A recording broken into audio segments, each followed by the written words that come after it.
when a superpower rivalry shapes the world. How can a small country avoid being crushed in between?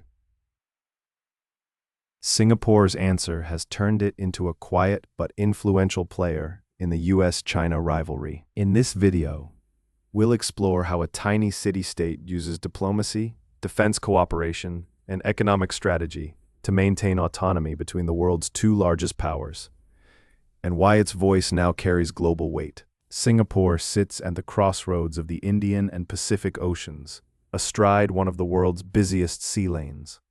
More than 80,000 ships pass through the Strait of Malacca and Singapore Strait each year. That geography is the starting point of its foreign policy.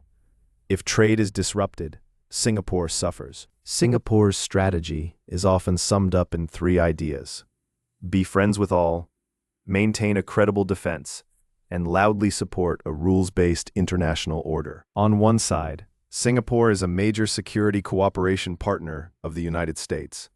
U.S. forces have access to Singapore's air and naval facilities, and the two countries conduct regular exercises such as the Carrot Series and Commando Sling. Singapore has purchased advanced U.S. equipment like the F-35B fighter jet, underlining deep defense ties. On the other side, China is one of Singapore's largest trading partners and investment destinations. Singapore has been among the top foreign direct investors in China, with flagship projects such as the Suzhou Industrial Park and the Chongqing Connectivity Initiative, symbolizing the relationship. Rather than choosing sides, Singapore works to keep both relationships strong.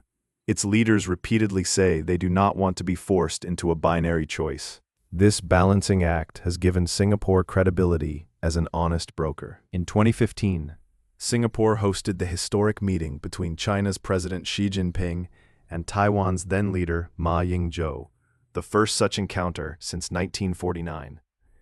3 years later, in 2018, Singapore hosted another high-stakes event, the summit between U.S. President Donald Trump and North Korean leader Kim Jong-un.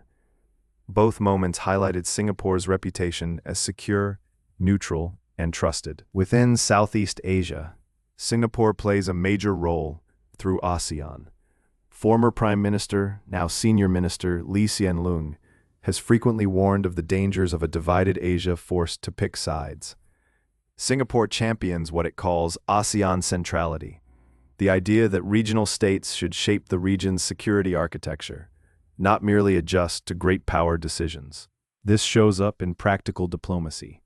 Singapore supports trade agreements that include both Western and Asian partners, such as the Regional Comprehensive Economic Partnership and the Comprehensive and Progressive Agreement for Trans-Pacific Partnership. It also backs international law, particularly the UN Convention on the Law of the Sea, as the foundation for resolving maritime disputes.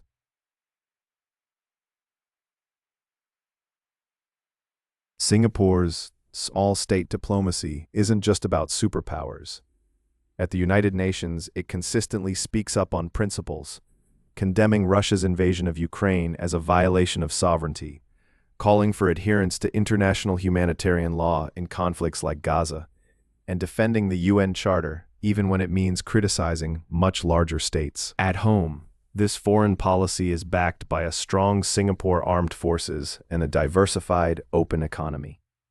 The message is that Singapore wants peace and cooperation, but it must always be prepared to stand its ground. As great power rivalry deepens, Singapore's approach offers a case study in how a small state can exercise agency by being useful to many, predictable to all, and anchored in rules rather than raw power.